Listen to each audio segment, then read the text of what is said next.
6월 마지막 주일을 맞이하며 지난 6월 한 달 동안 희망은 닷과 같습니다 라는 주제로 달려왔는데 오늘 마무리를 지으려고 합니다. 아무리 크고 무거운 배도 닻이 없으면 그만 떠내려가고 맙니다. 내가 비록 목사요, 장로요, 권사요, 신앙생활 수십 년 한 교인이라 할지라도 내 안에 희망의 닻이 끊어지면 우리는 속절없이 이 세월 속에, 이 세상의 가치 속에 떠내려갈 수밖에 없습니다. 오늘 말씀의 제목, 커튼을 젖히니 희망이 보이네요 라는 제목으로 말씀을 전하려고 합니다. 오늘 본문이 요한계시록에 있거든요. 요한계시록 하면 어떤 책이라고 생각이 되십니까? 저는 요한계시록을 읽고 대할 때마다 참 가슴 아픈 부분이 있습니다. 그건 다름이 아니라 우리 한국교회가 요한계시록을 이단 사이비들에게 뺏기고 말았습니다. 이단들이 요한계시록을 가지고 마치 수수께끼 풀듯이 장난을 칩니다. 이걸 모르면 너는 구원받기 힘들다고, 너 믿음 순 엉터리라고. 여러분, 요한계시록은 절대로 수수께끼가 아닙니다. 요한계시록은 두려움과 종말을 조장하는 공포의 책도 아닙니다. 요한계시록은 사랑하는 하나님께서 하나님의 아들, 딸, 하나님의 백성들이 이 땅에서 고난과 시련 가운데 살아갈 때 주시는 희망의 책입니다. 따라서 해볼까요? 요한계시록은 희망의 책입니다. 요한계시록은 이렇게 설명을 드릴 수가 있습니다. 매우 힘들어하는 아들에게 아버지가 아들 이리 와, 내가 너에게 힘이 되는 아빠의 비밀의 방을 보여줄게. 그래요? 아빠를 따라갔더니 지금까지 커튼으로 딱 가리워져서 아빠가 절대 들어오지 말라고 한 방인데 오늘따라 보여주신다네요. 그래서 그 커튼을 다 젖히면서 그 안에 내가 지금까지 생각하지 못했던 놀라운 세계를 보여줍니다. 이 이야기는 바로 요한계시록이 어떤 책인가를 알려주는 비유입니다. 커튼을 젖혀 그 속에서 하나님 예배하신 놀라운 세계를 보여준다. 이걸 우리는 신앙 용어로 계시라고 말합니다. 하나님께서 커튼을 열어 젖히지 아니하시면 우리는 하나님의 세계를 볼 수가 없어요. 그래서 요한을 통해서 우리에게 주신 커튼을 젖혀 하나님의 놀라운 하나님의 세계를, 하나님의 뜻과 계획을 알려주신 말씀, 그래서 책 제목이 요한계시록이에요. 요한이 하나님의 계시를 기록한 책이라는 말이죠. 여러분, 이렇게 볼 때 요한계시록은 앞서 말씀드린 것처럼 수수께끼 책도 아니고 공포와 겁을 주는 그런 종말론에 관한 책이라고 말하지 않는 것입니다. 진짜 요한계시록 우리에게 주신 이유는 하나님의 자녀들에게 위로와 또한 희망을 주시기 위한 책, 그 책이 바로 하나님께서 계시의 커튼을 젖혀 우리에게 희망을 보여주시는 책이라는 말씀입니다. 자, 그러면 요한이 이 계시를 받아 기록했을 때 그때 상황이 어떠했길래 하나님께서 요한계시록을 기록해 하셨을까요? 당시는 성도들이 믿음 때문에 엄청난 박해를 받았습니다. 여러분, 내가 잘못해서 겪는 고난은요, 부끄러워할 줄을 알아야 됩니다. 요즘 세상이요, 참 부끄러움을 모르는 세상이 됐어요. 내가 잘못한 것을 잘못이라 인정하지도 않고 그걸 부끄러워하지도 않고 심지어는 그걸 자랑스레 떠들고 다니는 이런 우리가 병든 세상 속에서 우리가 살아가고 있습니다. 하지만 예수 때문에, 믿음 때문에 2000년 전 성도들은 큰 환난과 핍박을 당했습니다. 교회는 마치 큰 풍랑을 만난 작은 쪽배와 같습니다. 그게 2000년 전 요한계시록을 주실 때 그때의 교회 상황이고 그때 성도들의 모습입니다. 그런데 이런 혼란과 핍박과 시련의 이 풍랑을 일으키는 배후 세력이 있더라는 것입니다. 파도는 그냥 일어나지 않습니다. 바람에 밀려 그 바람을 통한 그 에너지들이 모이면서 이 파도가 되지 않습니까? 간혹 해저에서 큰 지진이 일어나 그것이 또 큰 바다의 쓰나미, 큰 해일이 되기도 합니다. 그렇습니다. 여러분, 이 배후 세력이 누굴까요? 우리 흔히 쉽게 아니 그런 나쁜 놈들이 있나요? 예, 그런 악한 세력이 배후에 있습니다. 우리의 삶에 고통과 환난과 눈물, 여러분 이런 아픔을 주는 배후 세력, 이 배후 세력을 우리는 잘 몰라요. 이것 때문에 힘들어하고 우리는 아파하고 때로는 눈물을 흘립니다. 그러자 아버지께서 이런 아들, 이런 딸들에게 오늘 부르십니다. 아들 이리 와, 딸 이리 와, 내가 너에게 보여줄 게 있어. 그러시면서 오늘 하나님께서 커튼을 열어젖혀 그리고 그 안에 담겨있는 하나님의 놀라운 계획, 또 하나님의 놀라운 세계를 우리에게 보여주신다는 이야기입니다. 여러분, 하나님께서 이 악한 계획을 가진 무리들, 도대체 그게 누굴까? 우리에게 알려주신 커튼을 딱 열어젖히면 그게 요한계시록에 나오는 가장 대표적인 악한 세력이 누구냐?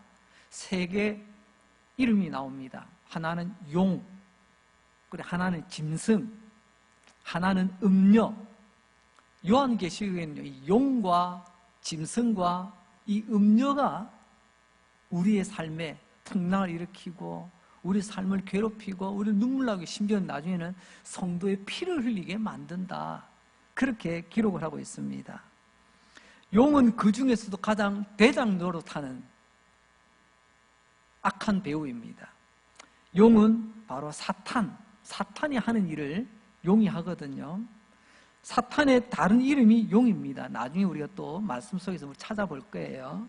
특별히 용은 영적인 세계, 특별히 교회를 흔들고 무너뜨리고 성도들의 믿음을 떨어뜨리게 하는 바로 이런 영적인 일에 앞장서는 그런 악한 배우가 용이라고 말씀합니다. 그리고 짐승이 나오죠. 짐승은 국제정세 또는 정치 영역, 바로 이런 부분을 타락시켜 사람들로 하여금 잘못된 방향으로 흘러가게 만드는 바로 그런 부분에서 짐승이라는 용어를 요한계시록에서는 쓰고 있습니다. 그리고 세 번째는 뭐가 남았죠? 음녀가 남았죠. 음녀는 우리 일상생활, 우리 사회, 문화 영역 속에서 그 세력을 떨치는데요. 주로 음녀가 하는 일은 사람들을 사치하게 하거나 쾌락에 빠지게 하거나 술과 방탕에 빠져 음탕하게 음행을 조정하는 이 모든 것들, 이름 그대로 음녀가 하는 일입니다. 다시 한번 정리해 볼까요? 용은 영적인 세계를 주관하고, 짐승은 정치 국제적인 관계, 특별히 정치 세계 지도자들을 우리가 흔히 이야기할 때 요한계시록은 이런 사람들을 짐승의 앞제비로 이야기하고 있거든요. 그리고 음녀는 사회 문학 영역 속에서 우리를 타락하게 만든다. 이 삼총사가 이 세상을 캄캄하게 만들고 이 세상을 타락시키며 성도들을 고난과 핍박 가운데 내몰아간다는 거예요. 자, 그렇다고 한다면 여러분, 이 용과 짐승과 음녀가 도대체 어느 정도 영향력이 있기 때문에 그럴까요? 그것은 다름이 아니라 용과 짐승과 음녀는요, 왕처럼 군림을 합니다. 요한계시록 12장 3절에서 하나님 우리에게 이렇게 말씀하십니다. 하늘에 또 다른 이적이 보이니 보라, 한 큰 붉은 용이 있어 머리가 7이요 뿔이 10이라. 그 여러 머리에 7 왕관이 있는데, 이런 뿔, 짐승의 뿔, 그리고 들소, 사슴, 여러 가지 동물 세계에서 뿔은요 곧 힘입니다. 힘. 왕관은 우리가 쓰는, 임금이 쓰는 왕관, 곧 권세를 말하고 있죠. 즉 힘이 있고 권세를 부린다. 보세요. 용이 힘과 권세를 부리고 있다는 것을 말씀하고 있지 않습니까? 계속해서 요한계시록 13장 1절에 가서 보면, 내가 보니 바다에서 한 짐승이, 이제는 짐승입니다. 뿔이 10이요 머리가 7이라. 그 뿔에는 10 왕관이 있고 그 머리들은 신성 모독하는 이름들이 있더라. 짐승의 머리에도 이와 같은 힘을 상징하는 뿔, 권세를 상징하는 왕관이 있더라는 것입니다. 그리고 이 짐승에게는 특징이 또 하나 있는데 왕관에 뭔가가 박혀 있답니다. 얼마 전 영국에 대관식이 있었어요.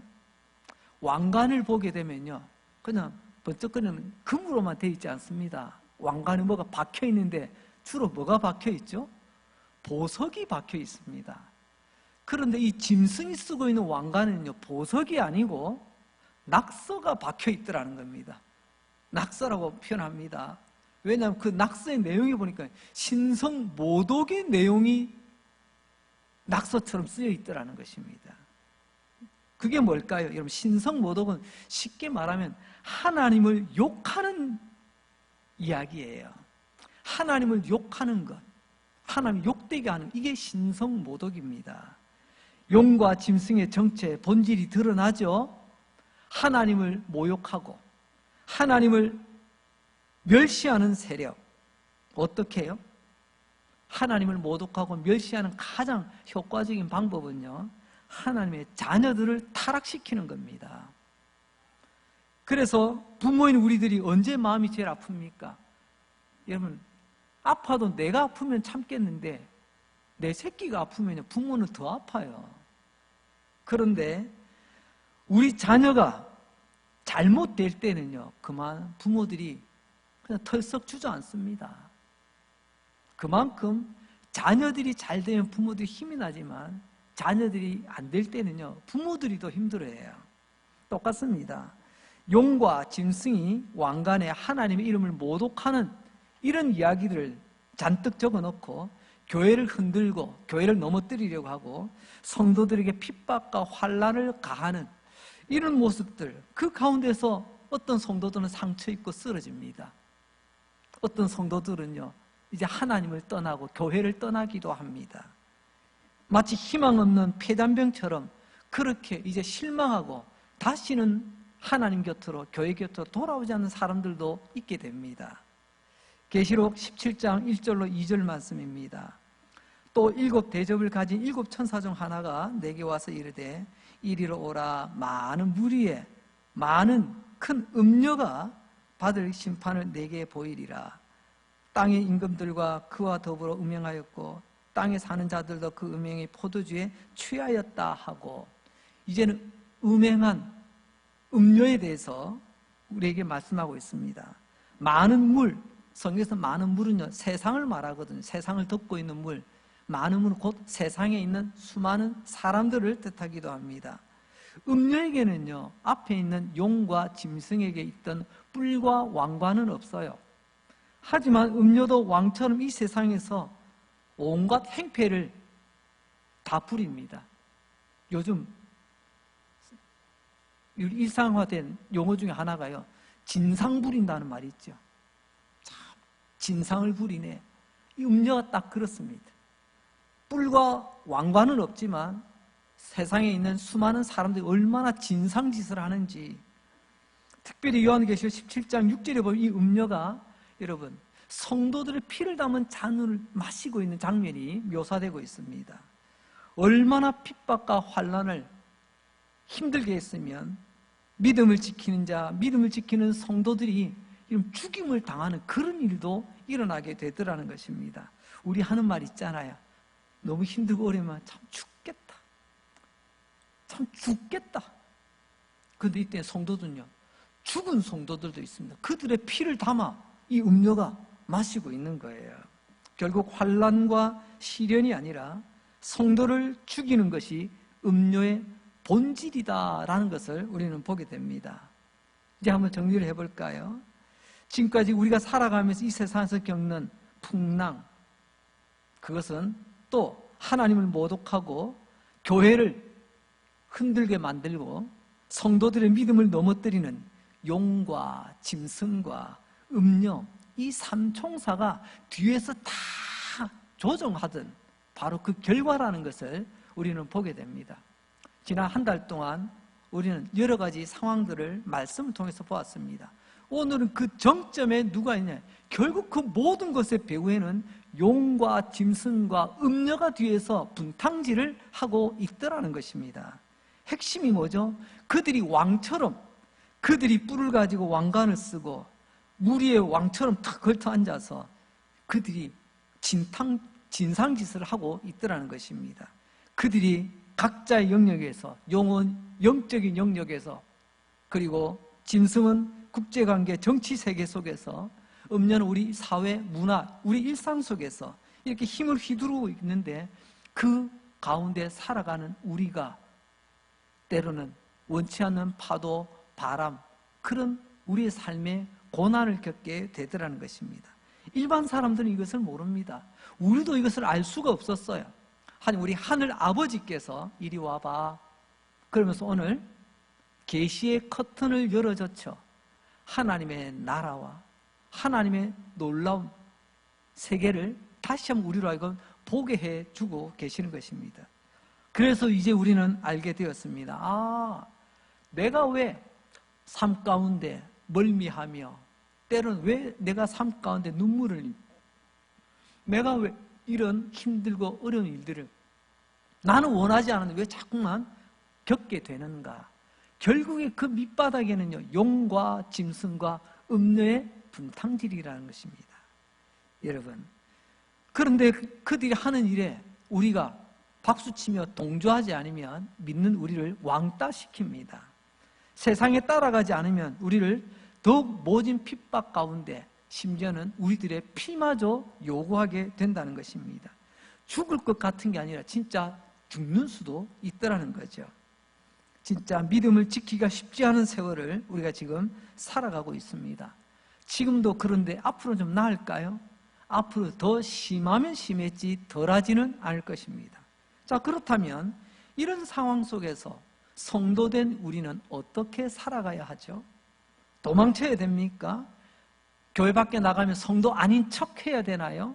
아니면 적절하게 사는 게 그렇고 그런 거지 그러면서 타협의 손을 내밀어야 됩니까? 도대체 이런 상황 속에서 성도는 어떻게 살아야 되는 걸까요? 오늘 주님 말씀하십니다. 내 사랑하는 아들아, 참고 견디고 이겨내라. 내 사랑하는 딸아, 참고 견디고 이겨내라. 여러분, 이게 요한계시록의 핵심 주제입니다. 내 아들, 딸들아, 참고 견디고 이겨내라. 요한계시록 2장과 3장에 보면 7교회가 나옵니다. 7교회의 핵심 메시지가 바로 이겁니다. 참고 견디고 이겨내야 된다는 것입니다. 그게 하나님께서 요한계시록 전체를 통해서 성도된 우리에게 주시는 메시지이기도 합니다. 다시 한번 참고 견디고 이겨내야 된다는 것입니다. 요한계시록 2장 7절 말씀입니다. 귀 있는 자는 성령이 교회들에게 하시는 말씀을 들을지어다. 보세요. 이기는 그에게는 내가 하나님의 낙원에 있는 생명나무의 열매를 주어 먹게 하리라. 결국 이기는 그가 생명나무, 낙원에 들어가게 된다고 말씀하고 계시지 않습니까? 다시 한번 정리합니다. 사랑하는 아들, 딸들아, 힘들고 어려운 것 안다. 하지만 참고 견디고 이겨내어야만이 하나님께서 약속하신 바로 생명나무 낙원에 들어간다고 말씀하십니다.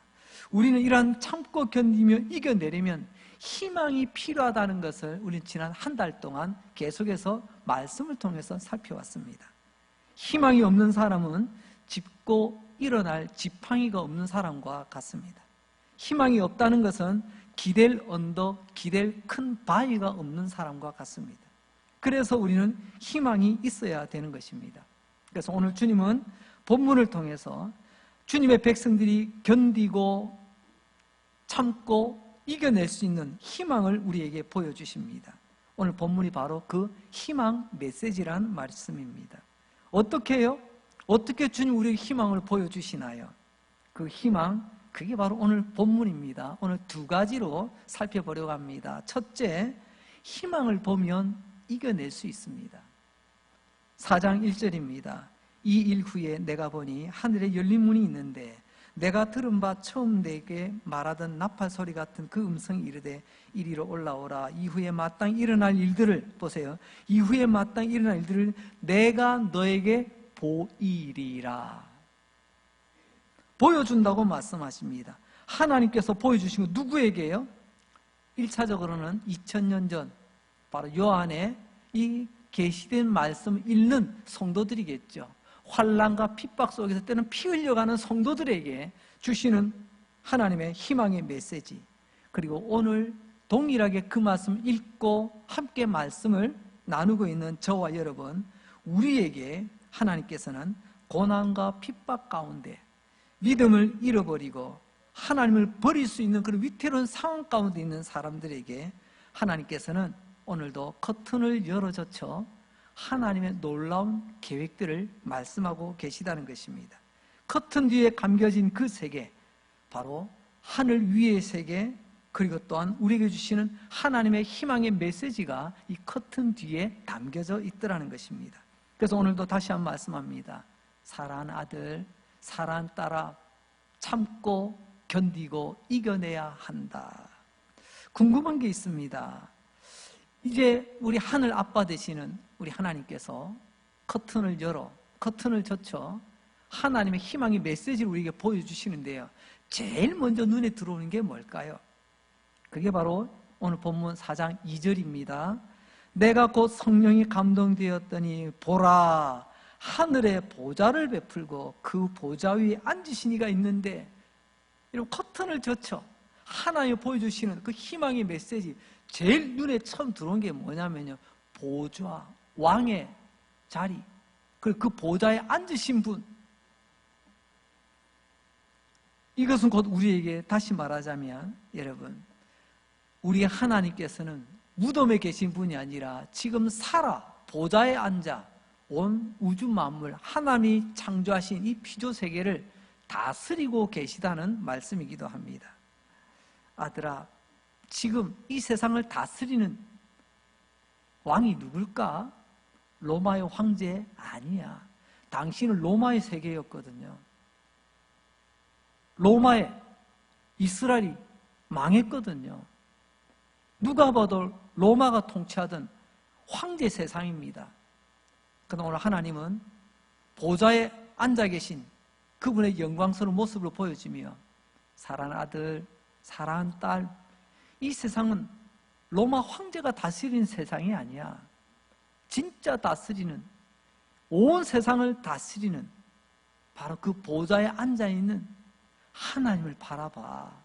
그것을 우리에게 말씀하고 계시는 겁니다. 그러면서 3절에 가면 이렇게 또 좀 더 보충을 해줍니다. 앉으신 이의 모양이 벼곡과 홍보석 같고, 또 무지개가 있어 그 보좌에 둘렀는데 그 모양이 녹보석 같더라. 쉽게 말하면 온갖 보석으로 둘러싸여 있는 영광스러운 모습입니다. 왜 보석이 나올까요? 파란 보석, 빨간 보석, 또 녹색 보석, 여러 많은 보석들이 다 나옵니다. 이것은 당시 그들이 경험할 수 있는 최고로 빛나고 찬란한 그 모습이 보석 외에 또 뭐가 있을까요? 하나님의 영광을 우리의 경험치로 표현하기 위해서는요, 보석밖에 없었던 것 같아요. 최고의 보석, 최고의 보석에 빛나고 찬란한 모습을 통해서 보라, 하나님의 영광이 이러하도다. 여러분, 이 장면을 본 성도가 얼마나 힘이 나고 용기가 났겠어요. 맞아, 내가 믿는 하나님, 그렇게 초라하고 가난하고 힘없는 하나님 아니셨구나. 내 하나님, 이렇게 찬란한 영광 가운데 위엄이 있으시고 영광이 있으시고 모든 것을 다 다스리시는 분이시구나. 내가 그걸 미처 몰랐네. 이걸 깨닫게 된다는 거죠. 그리고 그 하나님의 보좌 주변에 네 생물이 있다고 표현합니다.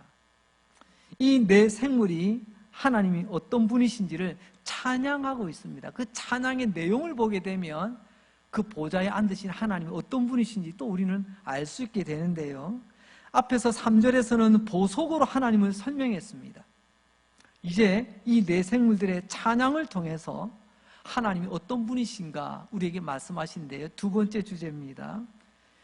이 네 생물들의 찬양을 두 가지로 나눠서 봅니다. 첫째, 요한계시록 4장 8절입니다. 네 생물은 각각 6 날개를 가졌고 그 안에 주위에는 눈들이 가득하더라. 그들이 밤낮 쉬지 않고 이르기를 거룩하다 거룩하다 거룩하다 주 하나님 곧 전능하신 이여 전에도 계셨고 이제도 계시고 장차 오실 이여 하고. 여러분, 이 네 생물, 영어 성경에 보게 되면요, living creature라고 표현을 하고 있습니다. 살아있는 피조물이라는 거죠. 신비한 영적 실체인데 살아있는 피조물. 그런데 그들이 하나님을 찬양합니다. 찬양의 내용이 세 가지가 나오는데요. 첫째는 하나님은 거룩하시다, 거룩하시다, 거룩하시다, 거룩하시다. 세 번이나 연거푸 고백을 합니다. 세 번씩이나 연거푸 한다는 것은 완전하다는 거예요. 여기서 거룩하다는 의미가 뭘까요? 우리가 가끔 착각하는 부분이 거룩한 거, 그거 죄 없는 것 아닙니까? 물론 틀린 건 아니지만 이게 정답은 아닙니다. 여러분, 거룩하다. 여러분, 죄 없는 것은 정결한 겁니다. 물론 거룩하면 정결함이 포함이 되어 있어요. 하지만 거룩함의 가장 기본 뜻은요, 다르다는 거예요. 하나님은 나와 다르신 분이십니다. 그래서 거룩하신 분이세요. 하나님 우리와 다르십니다. 우리 피조물과 달라요. 그래서 하나님은 거룩하신 분이세요. 어떻게 다르냐? 그 안에 보면 우리는 죄인이지만 하나님은 죄가 없으신 분. 우리는 시작이 있고 끝이 있지만 하나님은 시작과 끝이 없는 분. 이렇게 표현될 수 있는데 기본적으로 하나님은 거룩하십니다라는 거죠. 하나님은요, 우리와 다릅니다. 누구와도 비교할 수 없는 분입니다. 이 비교할 수 없다의 최상급이 거룩하다라고 표현하는 것입니다. 하나님이 이 땅의 모든 피조물들과 근본적으로 다르십니다. 근데 우리는 어때요? 하나님이 때로는 만만해 보일 때가 있잖아요. 하나님은 나보다 생각이 좀 짧으신 것 같고, 하나님은 나보다 능력도 없는 것 같고. 하나님 왜 그러세요? 하나님 그러시면 안 되죠. 때로는 우리가 하나님을 코치하려고 달려들 때가 우리는 종종 있지 않습니까? 그러나 오늘 하나님 말씀하십니다. 하나님은 거룩하신 하나님, 그 무엇과도 비교될 수 없는 하나님은 다른 분이시라는 겁니다. 두 번째로는 하나님은 전능하시다라고 말씀하십니다. 하나님은 전능하시다. 용이 왕의 권세를 누리지만 전능이란 단어는 용에게 붙이지 않습니다. 많은 것을 하지만 전부 다 할 수는 없거든요. 짐승도 마찬가지지 않습니까? 짐승이 왕처럼 그냥 힘 좀 꽤나 쓰지만 전능하다고 표현하지는 않습니다. 음료도 마찬가지고요. 이 세상에 오직 전능하다라는 수식어를 붙일 수 있는 대상은 오직 하나님밖에 없다는 거예요. 우리가 믿는 하나님은 거룩하신 하나님, 두 번째는요, 전능하신 하나님. 그리고 세 번째 찬양은 하나님은 영원하시다라고 고백을 합니다. 보세요. 전에도 계셨고 과거에, 이제도 계시며 현재, 장래도 계실 분, 미래 아닙니까? 하나님은 이와 같이 우리와 근본적으로 다릅니다. 하나님은 어제나 오늘이나 영원토록 그분은 늘 함께 하시는 분, 즉 시간과 공간을 초월하시는 영원하신 하나님. 이 영원이라는 수식어도 하나님 외에는 붙일 대상이 없어요.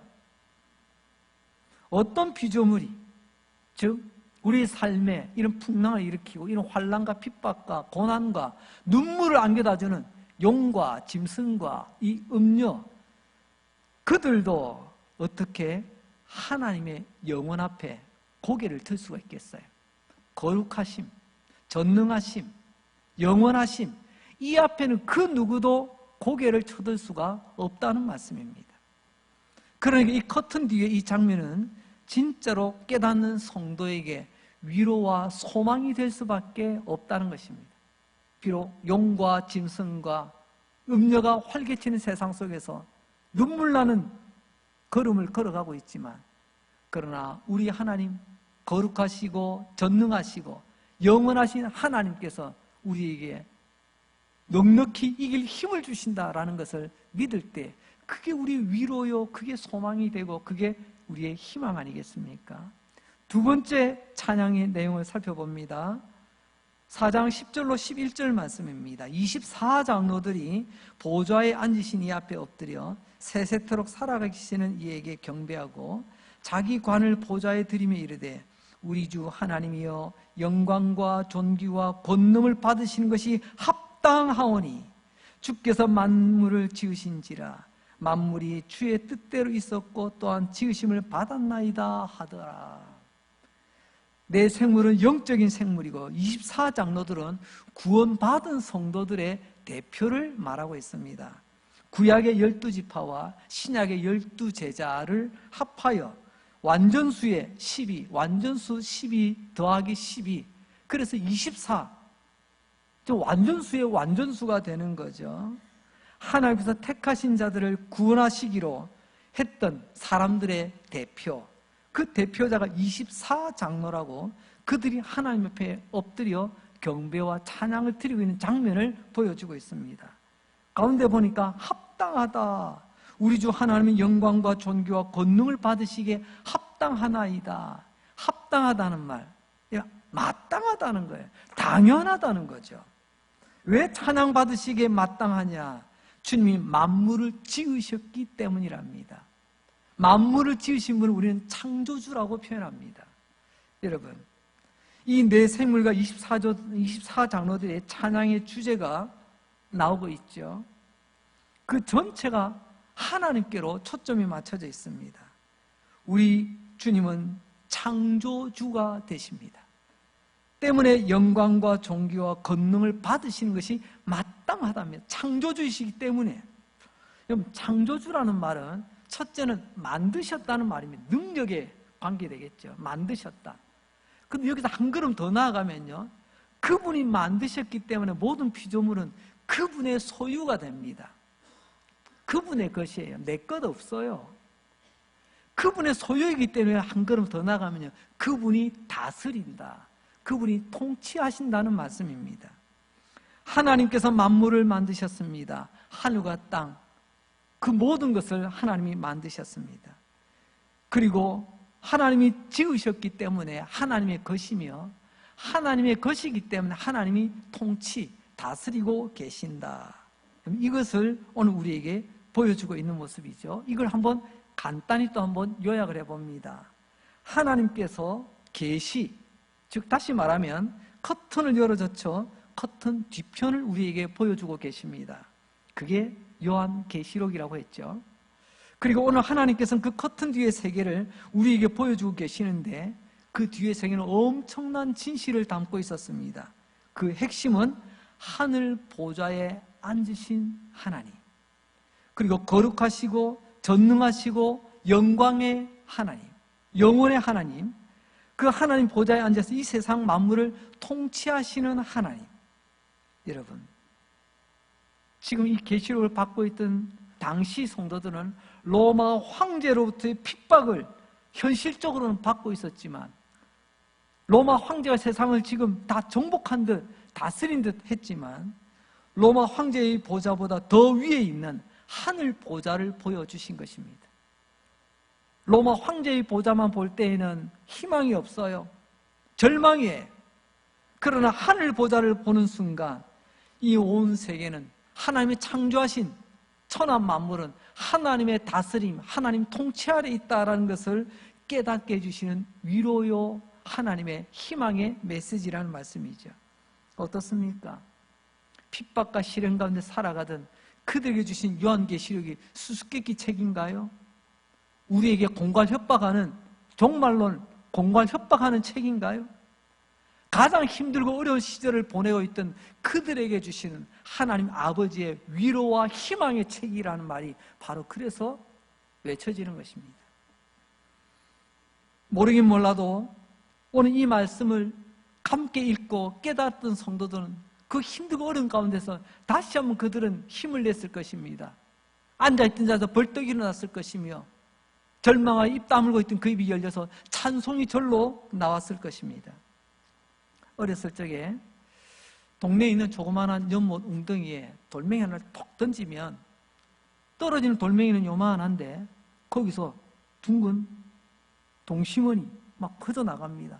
파문이 막 퍼져나가죠. 제일 작은 원은 이 세상이라는 나라입니다.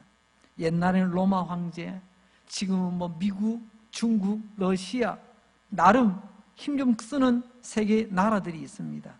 하지만 그보다 더 큰 원은 그 위에는요, 짐승이 다스리는 나라가 있습니다. 그 음료와 짐승이 다스리는 그 나라, 그보다 더 큰 원은 용이 다스리는 나라가 있습니다. 공중 권세 잡은 용이 다스리는 나라. 근데 이게 끝이 아니라는 겁니다. 여기까지만 보면 절망이에요. 현실을 보고 음료를 보고 짐승을 보고 용까지만 보면 절망이에요.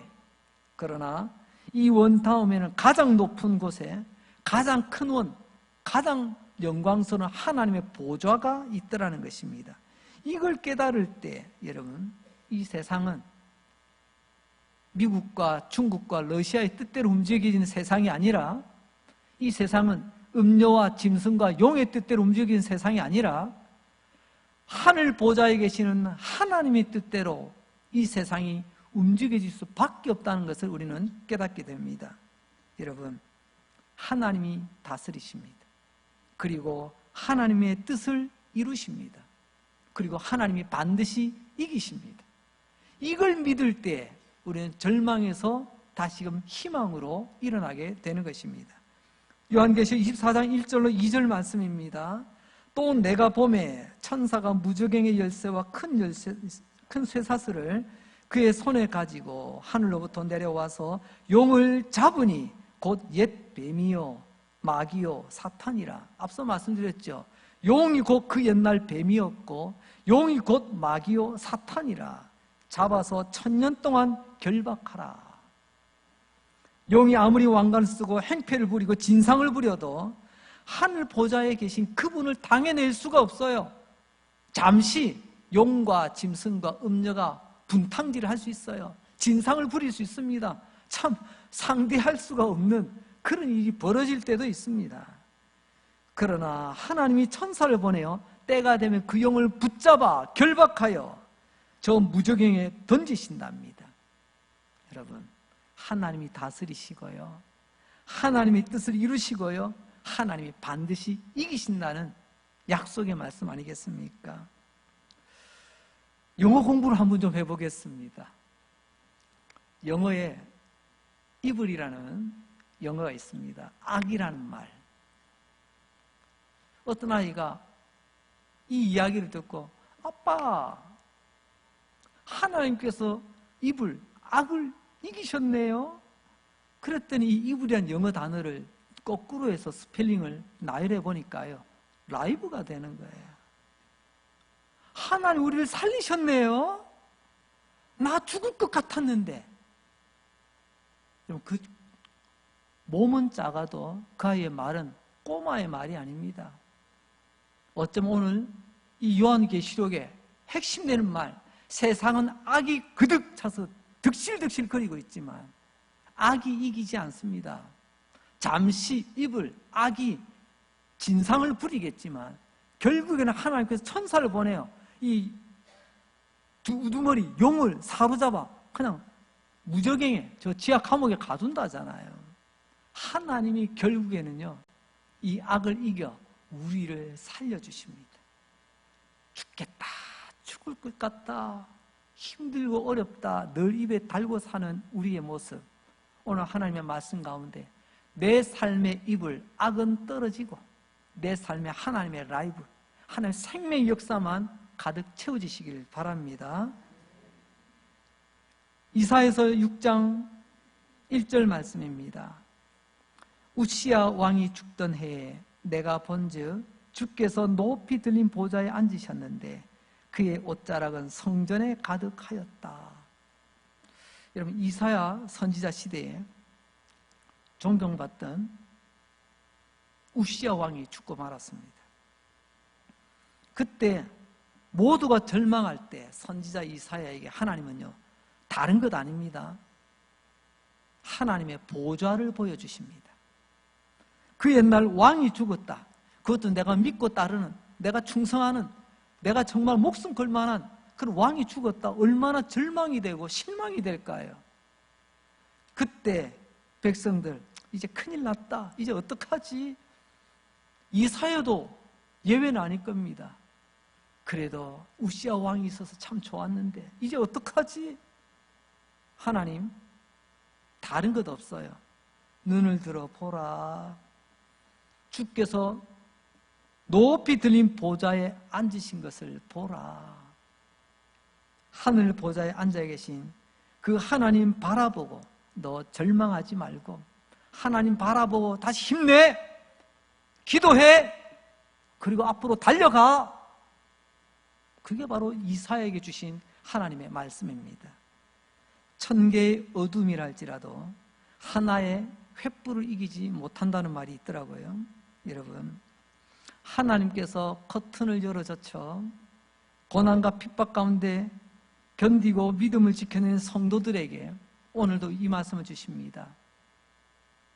눈을 들어 하늘 보좌에 계신 온 천지 만물을 다스리는 하나님 바라보라고. 그럼 일어날 힘, 놓쳤던 희망의 닻을 붙들게 될 거라고. 이제 말씀을 정리합니다. 여러분, 세번역 성경으로 시편 71편 14절 말씀입니다. 나는 내 희망을 언제나 주님께만 두겠습니다. 그리고 주님을 더욱더 찬양하겠습니다. 이렇게 사랑하는 사람이 진짜 성도 아닌가요? 어떤 어려움과 시련 가운데서도 의미 있게 살아가고 믿음을 버리지 않고 다시 한번 일어나 씩씩하게 걸어가는 하나님의 자녀, 그들은 항상 이렇게 고백합니다.